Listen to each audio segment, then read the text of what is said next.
In July 2019, Philadelphia hosted the 14th annual meeting of NetRoots Nation. This three-day conference engaged thousands of progressive activists at the Pennsylvania Convention Center. The name NetRoots blends the notions of internet and grassroots. It began in 2006 as Yearly Kos, a national meeting of readers of the website Daily Kos. Today, it is the largest annual progressive gathering in the country, highlighting digital activism and political organizing.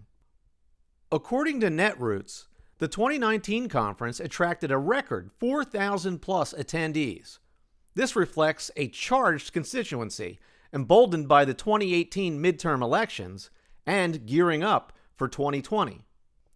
The agenda offered over 200 events, such as trainings, panels, presentations, film screenings, and keynote speakers that covered a wide range of political and social justice issues. Local organizations and activists were heavily involved in the conference. Our own PhillyCAM was a sponsor and a presence on Media Row covering the event. Former City Council candidate Beth Finn was proud of Philly's participation and how the city is poised to effect change. We have an opportunity to be leaders in things like the environment, in things like serving our underserved people, and things like that, because we have such a Democratic majority here in the city. One topic at NetRoots was the concept of a municipal bank. This happened to be a central theme for Finn in the May primary. One of the things that I was campaigning on was to open a public bank here in Philadelphia. And what that means is that our city money, our tax dollars and our revenue from fees, all of that is stored in Wall Street banks today. And we pay them hundreds of millions of dollars in fees a year to keep our money there.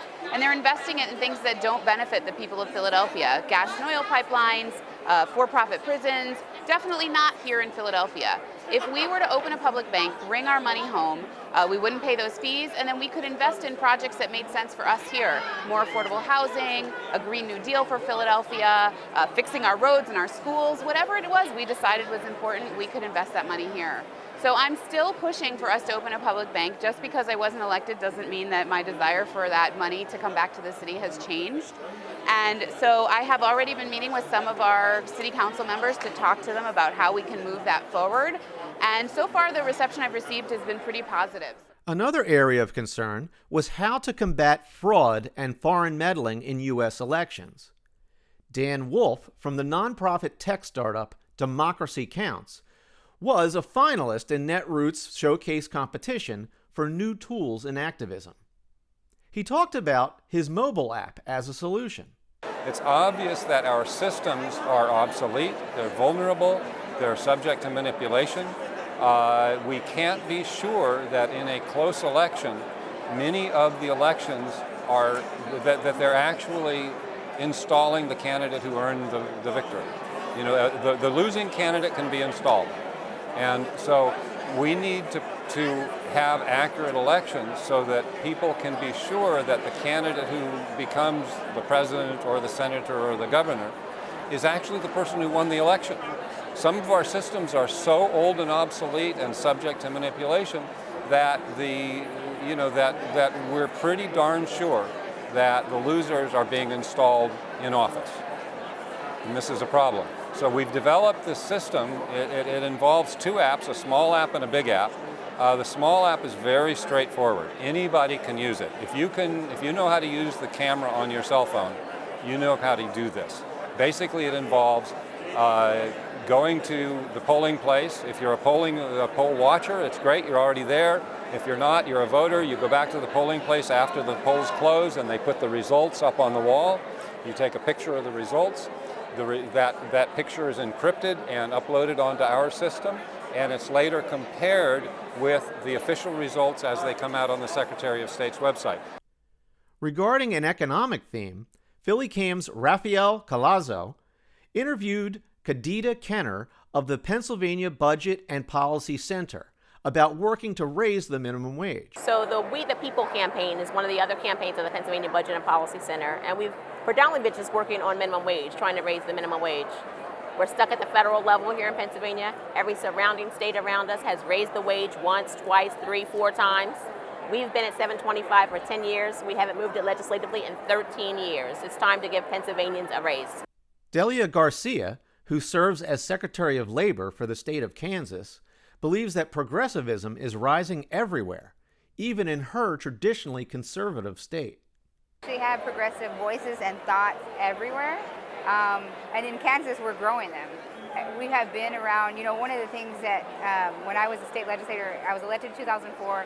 In 2005, we were upholding our new law and still law today in state tuition. We were the third state in the country to do that. And so I think it's important to know that we do have progressive minds and thoughts, and we're just growing more across the country.